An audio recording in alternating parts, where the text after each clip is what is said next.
Manipurda Leingakna wari sanariba lalholupsingi unauthorized scamsing Louthoklagani Govindas. Suspension of operation taunariba Kuki organization sing yauna Leingakna wari sanariba lalholupsingi unauthorized scamsing tha amagi manungda Louthoklagani. Kuki proof ki makok thongba organization ama oriba Jomi Council ki chairman na Lamka district sembada chief minister na ayaba pikhi haina Phongdokhiba wafam adu yumpham yaudaba aranba amani Manipur Leingakna kaidonungdasu Lamka district sembagi ayaba pikhiba leite haina ngasi Manipur Leingakki home minister Govindas Konthaujamna phongdokhre wafam adu ngasi CM secretariat pangthokpa pawgi mifam amada home minister na phongdokhibani mahangna makha tana hai tronglawbida thokhiba thodok adu thamoi sokningai oiba amani Mishi aduga mari leinena semkiba Joint Action Committee of Brutal Killing Tronglawbi incident na talakiba demand ayambada thabakto onthoknaba sem sadana lakli angang anigi apokpada mahakna hojik puriba pham aduga manaba post ama Manipur Leingakna pinaba offer tawkhre Leingakki maikaidagi sapsaba thabak lokhatli cheraga sida apunba maira paibi lupna numit mangani shutdown gi khongjang changsiliba adu miyamgi yenglaga handokpiyo haina appeal su tawrakli Manipur gi hojik oriba phibam asigi matangda Leingakna kupna yengsilli mara leibasing sapsaba sairak pigani haina su phongdokhi Nakalambaromda Ukhrul district ki TM Kasomda ngarang misam ani tamthina hatkiba Thouwong adu Leingakna akanba moongda condemn tawhi Thawdog adu National Investigation Agency NIA da sinaduna thigat halagani haina CM secretary tagi thadorokpa cherol amana phongdorakli laikhidraba singi imung manungna thengnariba awabadasu Leingakna saruk yari misam miyamgi mayokta chathaba adugumba makhalgi pangdaba Thouwong sing adu ngasigi khunai asida chanafam laite security force na mihat aduda chenaba sing phananaba operation chathaba hawkhre athuba matamda mara leibasing masak khangdoktuna achumba wayal phangananaba hotnagani haina su phongdorakli Total shutdown na miyam saithing mayoknariba asi yenglaga handokpiyu West Bengal mikhal luaraba matungda ahenba forcing tharaklagani Govindas Tronglawbi misiga mari leinana lupsingna hojik chathariba numit 8 ni gi total shutdown gi khongjang asi banasina miyamda saitheng kaya mayoknariba asi yenglaga handokpiyu West Bengal da pangthokadoriba mikal asi luaraba matungda state asida counter insurgency expert yangna ahenba force kaya tharaklagani haina Chief Minister Secretary ta pangthokhiba pawgi mifam amada Home Minister Govindas Konthaujamna phongdokhre mahakna makha tana haikhibada tronglawbi misigi matangda JAC amasung victim gi family singa unaduna wari sanakhiba aduda lona yadaba khara yawba aduna tana ayamba demand singdi yanakhrabani adubu victim family na yumgi miyoi singa khanarukhige haina satkhraga atopa demand ani hapsilaga bangi khongjang asi lauthораkhibani Leingakna wari sanakhiba aduda laikhidraba angang ani adugi apokpa mapa oina mangal ngamba NIA Tronglawbi gi thawdoka mari leinana sathariba investigation gi progress adu kari tangkak yorabagi haibadu khangnaba mahak masa hojik BSF ta lairiba adugi mahutta State Force ta sanaba post ama pirage State Force ta mahakna lairabadi progressing adu khangba ngamlagani mahaki loina winners oi hariba adusu state ta sanaba post ama pirage haina khangan khiba lairabani adubu imung manung khanaruge haina satkhraga JAC ama sunglup kharaga pulaga bangi khongjang lauthораkhibasi si banasina maram oiraga miyam awaba kaya mayok nagadoriba si yenglaga handokpiyu banna saitheng pigadoriba si nomagi su nomlaga chariba khaktanatana academic career singdasu achauba apanba ama pigadoribani Laumi sinmi singdasu achauba saitheng phanggadoribani ngarang Imphal Ukhrul lambida thokiba thodok adubusu Leingakki maikaidagi akanba moongda condemn tawi Thodok adugi matangda tangkhul katamnauna pirakhiba memorandum aduda yawriba demand sing adu ayamba yanare Thodok adu NIA da sinaduna thigat anba laikhidraba singi imung manungda Leingakna pifam thokpa compensation senfam amadi sokraba sing adusu Leingakna layengbada yanakhre state asida deploy tawriba Central Paramilitary Force ki company asi punasani ga humdraga ni thoini Masigi manungda company marfugani pandi West Bengal amasung Tamil Nadu da mikhal pangthokadoriba asiga mari leinana hankre CRPF ki company 15 amasu withdraw tawkhrabani adubu chief minister na center da paw faunabadagi makha tana withdraw tawraroi khangalakre state asida hojik lairiba Central Paramilitary Force ki company asi chamaga marfuga mari ni tha asigi kunga humdoi amasung kunga mapanda West Bengal gi mikhal pangthokadoriba asi loiraba matungda counter insurgency operation da specialized oiraba force yauna ahenba force kaya ama tharaklagani hojik lairiba Leingakna asisu tha ahum phadriba anauba Leingakna amani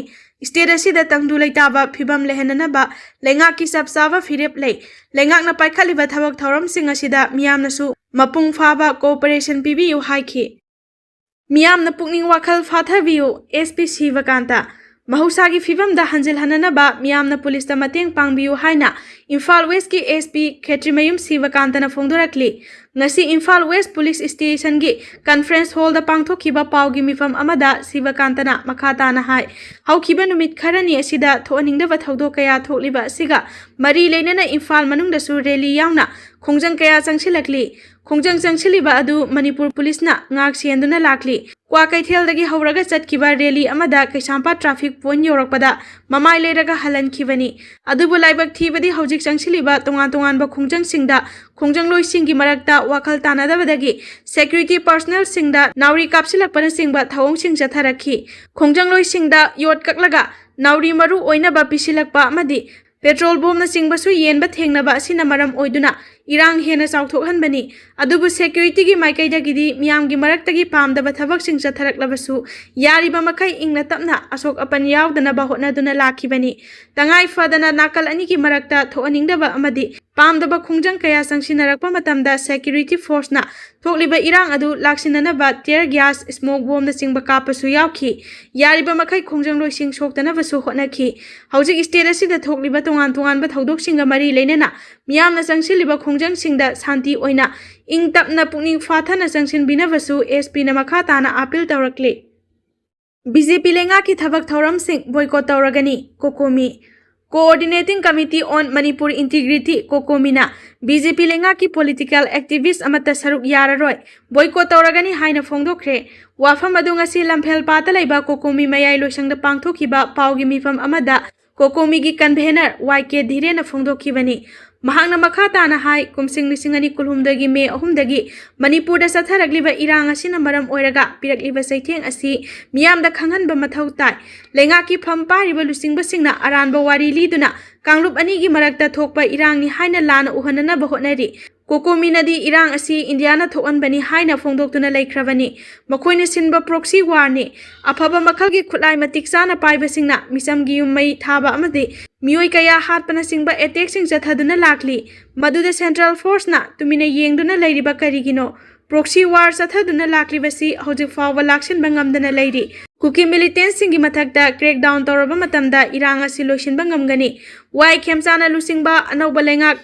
asinasu irang asi loisinba ngamloi peace initiative ki mingda chief minister na tha asigi marida jiribamda chaluraba matungda tha asigi taret ki ayuk anganbada tronglawbida angang ani bom pokhai handuna sihan khibani aduga apopi mama buna sokan khibani ukrulda chaluraba matung Imphal lambida khulai paiba singna attack tawraktuna mioi ani gi punsi manghan khre lengakna chathariba peace initiative asi irang makha chatharaknaba policy amani haina lawi maram aduna BJP lengakna paikalakpa politics ka mari leinaba thabak thoram khudingma kokomina boycott tawre miyam ga loinana lamdam asibu kananaba khongjang changsin minaragani Delhi gi yaka yenglaga thabak tawba lusingba singi wakalon adu thadoklasi haiki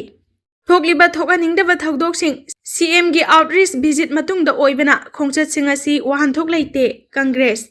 Irang mayok nariba state asida tangdulai taba puraknaba chief minister na Jiribam Senapati amasung ukrulda khongchat pangthoklibasi pukning thaugatli aduma pu chief minister na singi district singda khongchat pangthokluraga hek halakpaga thoaningdaba thaudo wathok kaya thokliba sina khongchat asigi wahan thok yaude chief minister na ukrul district ta khongchat pangthokluraba matung nonganbaga ngarang nungthil khulai paiba singna nagamisam ani tamthina hatkhiba amasung asok apan kaya yahon khibagi thaudok adu Congress na akanba moongda condemn wi haina Congress Bhavan da pangthokhiba pawgi mifam amada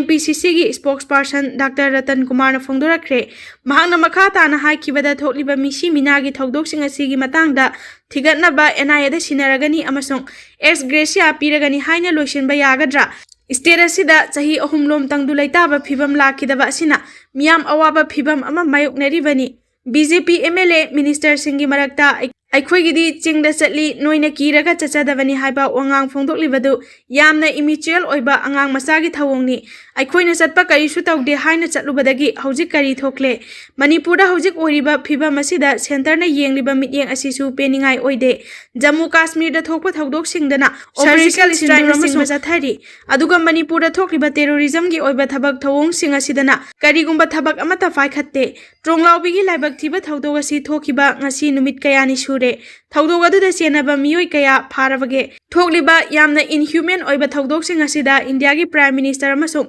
Home Minister gi maikai dagi sympathy amata uttaba amasung kandem phawba tawrakpa leitri masina ikhoi asi Indian citizen ama oiribra natraga oidrabra haibagi wahang oire Thouwong asi center na Manipur bu karisu leitana khanbagira natraga sensitivity watpagira haibasi hangningai oire state ki hojik oriba law and order gi fiba masida state na akanba measure sing lokhatpa changi Tampaki district manga dadi mapung oina tangdu leitaba leire haiba yare adubu miyamda democratic oiba maongda sangsinba protest singda security force na ka henba Thouwong kaya sathabasi yaningde yumda khamduna leiba gari fawba thugai yaikhai tawba ahenba force sizinaduna misam kaya asok apanang hanbagi Thouwong asi yaningde tasengna harabada tampak lamdadi tumit fawba paiba yadre aduga chingi lamdana khulai paiba sing free da thaduna misam miyam sing hathaningba matamda hatpagi Thouwong kaya sathari masida state government amasung central government na yengliba midyeng asi karino chingdadi law and order asi sunglai leitre haiba yai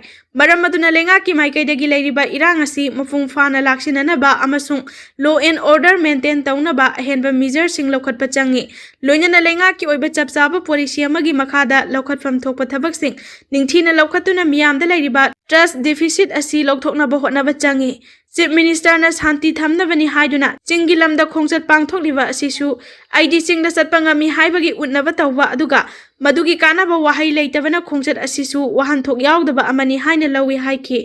Ukrul da tangkul ani nongmaina kaptuna hatkhiba thawdok asiga mari leinana independent oiba amasung transparent leina investigation tawgadabani IM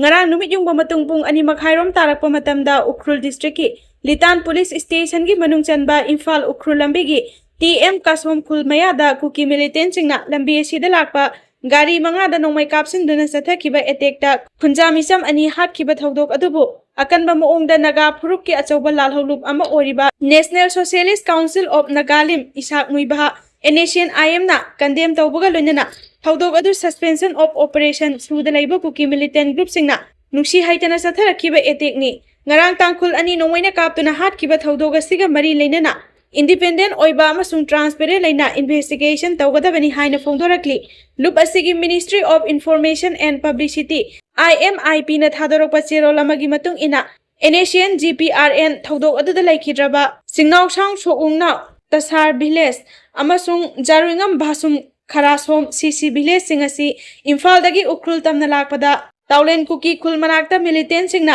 kablakpa nongmai maruna panbadagi laikhidabani thawdok adu suda leiba khulai paiba Kuki militant singna sathakhiba attack ni haina maral siraduna militant singna satharakliba Thouwong singasi Khangbagi wangmada leire haina phongdorakli khulai paiba Kuki militant singasi Indian security force na yokhatuna thambani hairaduna hojik leiriba situation asi law and order breakdown tawre haina takpani hairi lamdam asibu distribute tawna bu hotnabada hojik Kuki armed group singa Security force singa lautuna duna leire haiba report sing leire haina loop asina phongdorakli asigumba thawdok sing asina tension hengat hanli maram asina Nscn IM na tangai fadrabadi defensive measure sing lokhatuna makhoigi miyam amasung lam kanna ba honarakani hairi thawdok asiga mari leinana independent oiba amasung transparent leina investigation tawgadabani haina loop asina phongdorakli ngasi Manipur da akhak arawga loinana nong churaba yai IMD Indian Meteorological Department IMD Imphal Center gi matung ina ngasi state asigi district khara da akhak araw yauna nong churaba yai Imphal East Imphal West Jiribam Bisnupur Thawal amasung Kaksing district ta akhak araw yauna nong chugani singi district sing khara haibadi Tamenglong Senapati Kangpokpi Ukrul None amasung Kamjong district asu haiba phibam asi mayoknaraba yai haidi Maragasida None district ta ngasi ayuk nonglei nuksit yauna akanba nong chukre masina maram oiraga electric line sing amang ata thokankhre haidi Churachandpur gi Khumuzamba lekai da nupa amagi asiba hakchang phangle Churachandpur police station gi manung chanba Khumuzamba maitai lekai da asiba nupa gi hakchang ama leiramle hairi asiba hakchang adu ngarang ayuk pung 9:30 taba matamda manak nakpada leiba miyamna thengnarakibani tungda police ta pau piraba matungda police ki kangbuna lokhatlaba matung masak maming khangdoknaba Churachandpur district hospital gi mirel sangda thamkhre laikhidraba miyoi adugi maming gaujathang samte apokpa